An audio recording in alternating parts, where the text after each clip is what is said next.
Bienvenidos niños, esta es la clase virtual de curso de Ciencias Sociales para el tercer año de secundaria. Yo soy el doctor José Villavicencio y vamos a seguir con el tema de la Revolución Francesa. La semana pasada habíamos estudiado las causas de la Revolución Francesa. ¿Recuerdan? Principalmente lo ostentoso que era el Estado y cuánto dinero gastaba.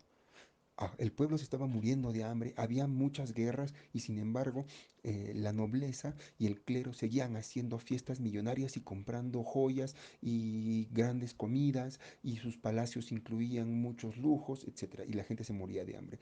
Llega un momento en el que algunos pensadores dicen, ¿por qué funciona así? ¿En realidad son hijos de Dios?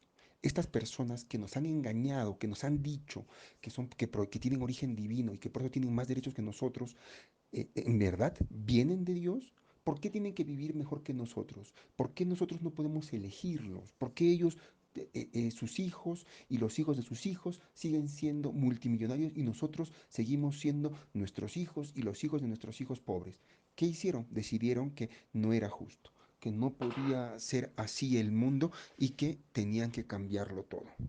¿Y qué pasó? Se hartaron, se juntaron todos y se fundaron varias etapas que llevan al tema de la liberación final de Francia.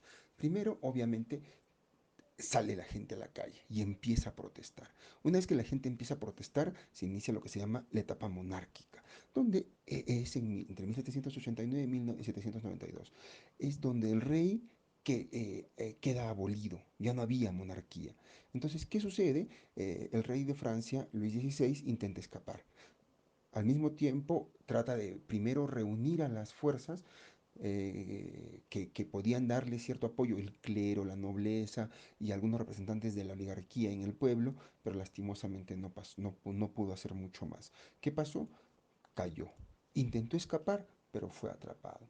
Lo que pasa, muchachos, con la Revolución Francesa, se generan un par de cosas importantes.